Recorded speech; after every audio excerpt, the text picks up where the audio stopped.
வணக்கம் மக்களே. சோனி பார்த்தீங்கன்னா இப்போ ரெண்டு ஃபோன்ஸ் லான்ச் பண்ணியிருக்காங்க. Sony Xperia 1 Mark 3 and Sony Xperia 5 Mark 3. ரெண்டு ஃபோன்ஸுமே ரொம்பவே இன்ட்ரெஸ்டிங்கான ஃபோன்ஸ் தான். ஒரு சில பேருக்கு தோணும் சோனி இன்னுமா ஃபோன்லாம் லான்ச் பண்ணுறாங்க அப்படின்ட்டு. எஸ், லான்ச் பண்ணிட்டு தான் இருக்காங்க. ரொம்பவே ஒரு சூப்பரான ஃபோன்ஸ் தான். இந்த ஃபோனில் என்னென்ன கொடுத்துருக்காங்க, என்னென்ன ஸ்பெசிஃபிகேஷன்ஸ் இருக்குது, ப்ரைஸ் எவ்வளோ இருக்குது, இந்தியாவில் எப்போ லான்ச் ஆகுன்ற எல்லா டீட்டெயில்ஸுமே இந்த வீடியோவில் பார்க்கலாம். Let's get start. இந்த ரெண்டு ஃபோன்ஸுமே பார்த்தீங்கன்னா ரொம்ப பெரிய டிஃப்ரென்ஸ்லாம் கிடையாது. ஐஃபோன் 12 ப்ரோக்கும் 12 ப்ரோ மேக்ஸும் அதோட பேட்டரி சைஸ் சின்னதாக கேமரா டிஃப்ரென்ஸ் இருக்கும் பார்த்தீங்களா, அதே மாதிரி தான் இந்த ஃபோன்ஸ்லேயே இருக்குது. ஃபர்ஸ்ட் கேமராஸ்லேருந்தே ஸ்டார்ட் பண்ணலாம். ஏன்னா சோனி பார்த்தீங்கன்னா கேமரால தான் எப்பவுமே நிறைய வேலை செய்வாங்க. இதுலேயுமே அப்படி தான் பண்ணியிருக்காங்க. பேக்கில் பார்த்தீங்கன்னா 3 கேமரா கொடுத்துருக்காங்க. மெயின் கேமரா பார்த்தீங்கன்னா 12 மெகா பிக்சல் 12 மெகா பிக்சல் கொடுத்துருக்காங்க. f1.7 அப்பாச்சர் சைஸில் கொடுத்துருக்காங்க. இதில் பார்த்தீங்கன்னா டூயல் பிக்சல் ஆட்டோ ஃபோக்கஸ் இருக்குது, ஐ ஆட்டோ ஃபோக்கஸ் இருக்குது, ஆப்டிக்கல் இமேஜ் ஸ்டெபிலைசேஷன் கூட கொடுத்துருக்காங்க. அடுத்து பார்த்தீங்கன்னா இன்னொரு 12 மெகா பிக்சல், இது பார்த்தீங்கன்னா டெலஃபோட்டோ லென்ஸ். இதால் உங்களுக்கு 3x வரைக்குமான ஆப்டிக்கல் ஜூம் எடுத்துக்க முடியும். அது மட்டும் இல்லாமல் இது ஒரு பெரிஸ்கோபிக் லென்ஸாகவும் கொடுத்துருக்காங்க. இப்போ சாம்சங் ஃபோன்ஸ்லாம் பெரிஸ்கோபிக் கொடுத்துருப்பாங்க. 50x 100x வரைக்குமான ஜூம்ஸ்லாம் எடுத்துக்க முடியும்.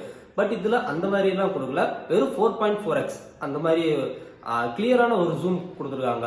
அடுத்து பார்த்தீங்கன்னா இன்னொரு 12 மெகா பிக்சலுக்கான அல்ட்ரா வைட் கொடுத்துருக்காங்க. Xperia 1 Mark 3ல மட்டும் ஒரு TOF 3D டெப்த் சென்சார் கொடுத்துருக்காங்க. Xperia 5ல அந்த டெப்த் சென்சார் கிடையாது. ஃப்ரண்ட்ல பார்த்தீங்கன்னா இன்னும் பழைய அதே 8 மெகா பிக்சலுக்கான செல்ஃபி கேமரா தான் கொடுத்துருக்காங்க. அப்கோர்ஸ் இது ஒரு நல்ல செல்ஃபி கேமரா தான். பட் லாஸ்ட் ஜென்ரேஷனோட கம்பேர் பண்ணுறப்ப பெருசாக ஒன்றும் அப்கிரேட் இல்லை. லைட்டாக சாஃப்ட்வேர்ல மட்டும் தான் அப்கிரேட் பண்ணியிருப்பாங்க. அப்படி பார்க்கும்போது இது ஒரு சுமாரான செல்ஃபியாக தான் இருக்கும்னு நினைக்கிறேன். வீடியோ கெப்பாசிட்டி வர்றப்ப பேக்ல 4K 120 FPS உங்களால் வீடியோ ஷூட் பண்ணிக்க முடியும் HDRல கூட. ஸோ 120 FPS ஷூட் பண்ணும்போது கூட உங்களுக்கு OIS optical image stabilisation work ஆகும்னு சொல்றாங்க. அதனால நல்லா ஸ்டேபிளான ஒரு வீடியோஸ் எடுக்க முடியும். ஃப்ரண்ட்ல பார்த்தீங்கன்னா 1080p 30 வரைக்குமான வீடியோஸ் தான் எடுக்க முடியும். இந்த கேமரா செட்டப் ஒன்றும் புதுசா இல்லையே, எல்லா ஃபிளாக்ஷிப் ஃபோன்ஸ்ல கொடுக்குற மாதிரியான செட்டப் தானே கொடுத்துருக்காங்க அப்படின்னு நீங்க தோணலாம். இங்க தான் சோனி வேலை பார்த்துருக்காங்க. என்னன்னா 2 ஆப் வந்து இன்பில்டா கொடுப்பாங்க. ஒன்று போட்டோக்கு, இன்னொரு வீடியோ இருக்கு. ஒரு ப்ரோ ஆப்னு சொல்லலாம். இந்த ஆப்ல நீங்க போட்டோஸ் எடுக்கும்போது பார்த்தீங்கன்னா உங்களால ஷட்டர் ஸ்பீட், ஒயிட் பேலன்ஸ், அப்புறமேட்டுக்கு பார்த்தீங்கன்னா ஐ ஆட்டோ ஃபோக்கஸ், நார்மலான சப்ஜெக்ட் ஃபோக்கஸ்டு எல்லாத்தையும் உங்களால் மேனுவலாக கண்ட்ரோல் பண்ணிக்க முடியும். அதாவது ஒரு சோனியோட மிரர்லெஸ் இல்லாட்டி DSLR கேமராவோட இன்டர்ஃபேஸ் எப்படி இருக்குமோ அந்த மாதிரியா இருக்கும். ஸோ உங்களுக்கு ஒரு மிரர்லெஸ் கேமராவில் ஃபோட்டோ எடுக்கிற மாதிரியான ஃபீல் தான் கொடுக்கும். ஷட்டர் பட்டனுமே கொடுத்துருக்கனால உண்மையிலே இது அதுல இருந்து ஃபோட்டோ எடுக்கும்போது சூப்பராக இருக்கும். ரா ஃபுட்டேஜ் கூட எடுத்துக்க முடியும். அதே மாதிரி தான் வீடியோலையுமே ஐ ஆட்டோ ஃபோக்கஸ் ஒர்க்கான்னு சொல்றாங்க. ஸோ டான்சிங் வீடியோ இல்லை அத்லெட்டிக்ஸ் ஏதாவது ரன்னிங் வீடியோ அந்த மாதிரி ஃபாஸ்டான வீடியோஸ் இருக்கும்போது கூட ஷேக் இல்லாமல் தெளிவாக சப்ஜெக்ட் ஃபோக்கஸோட எடுத்துக்க முடியும். அந்த வகையில் பார்க்கும்போது ஃபோட்டோஸ் வீடியோஸ்க்கு இந்த கேமரா தாறுமாறாக இருக்கும்.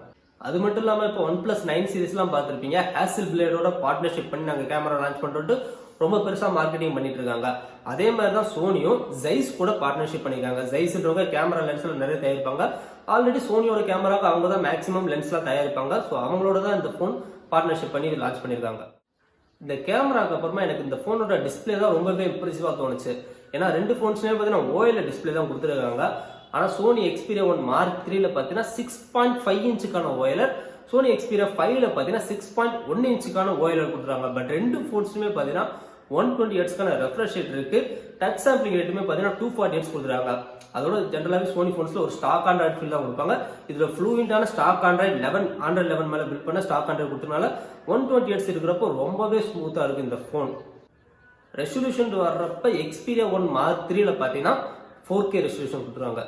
எஸ், இத்தனோன்னு ஒரு 6.5 இன்ச் ஸ்கிரீன்ல 4K ரெசல்யூஷன் வர்றப்ப டீடைல் ஷார்ப்னஸ்ல எந்த அளவுக்கு இருக்குன்னு பாருங்களேன். அதுவும் இல்லாமல் இதில் 1 பில்லியன் கலர் செக்யூரிட்டா கொடுத்துருக்காங்க.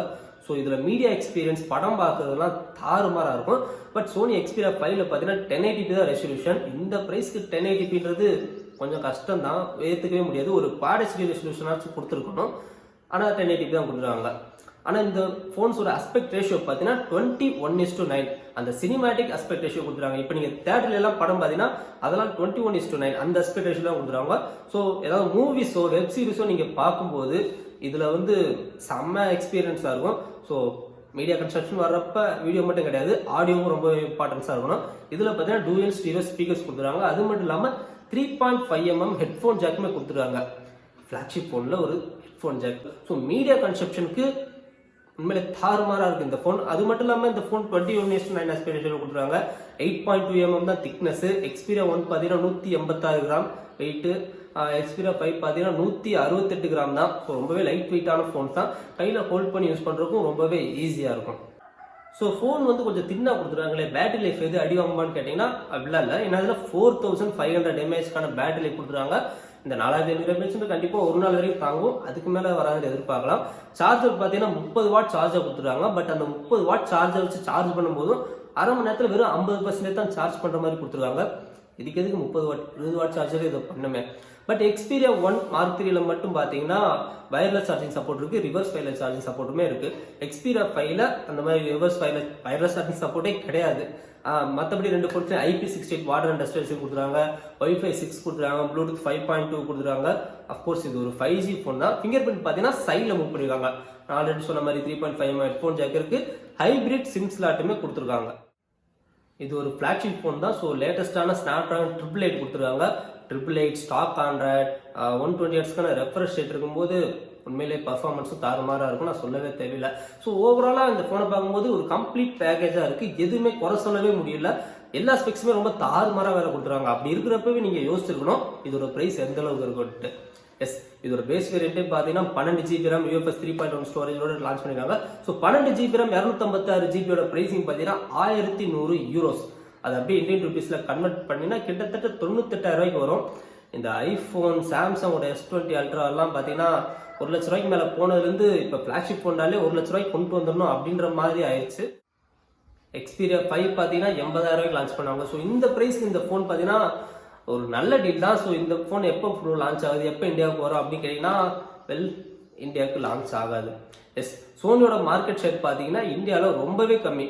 சோனியோட ஸ்மார்ட் ஃபோன் மார்க்கெட் ஷேர் இந்தியாவில் ரொம்பவே கம்மி. அதனால தான் இந்தியாவில் அவங்க ஃபோன் லான்ச் பண்ணுறதே இல்லை. இப்போ யோசிச்சு பாருங்க, நல்ல ஃபோன் லான்ச் பண்ணியிருக்காங்க, அங்கேருந்து இங்கே டிரான்ஸ்போர்ட் பண்ணி இம்போர்ட்டட் சார்ஜெலாம் கட்டி ஃபோனை சேல் பண்ண யாருமே வாங்க மாட்டாங்க. அப்படிங்கும்போது அவங்களுக்கு நிறைய நஷ்டமாச்சு. அதனால தான் பார்த்தீங்கன்னா அவங்க இங்கே ஃபோன் லான்ச் பண்ணுறதில்ல. பட் இருந்தாலும் உங்களால் வாங்க முடியும். எப்படின்னா இன்னும் கொஞ்ச நாள் குளோபலாக லான்ச் ஆயிரும். லான்ச் ஆனதுக்கப்புறம் பார்த்தீங்கன்னா Amazon.com, BNX இந்த மாதிரி நிறைய வெப்சைட்டில் இந்த ஃபோன் அவைலபிளாக இருக்கும், அங்கேருந்து நீங்கள் இம்போர்ட் பண்ணிக்கலாம். ஸோ இந்த வீடியோ பற்றின கருத்துக்கள் ஏதாச்சும் இருந்தால் கமெண்ட்டில் சொல்லுங்கள். அடுத்த நல்ல ஒரு வீடியோ பார்க்கலாம். தேங்க்ஸ் ஃபார் வாட்சிங்.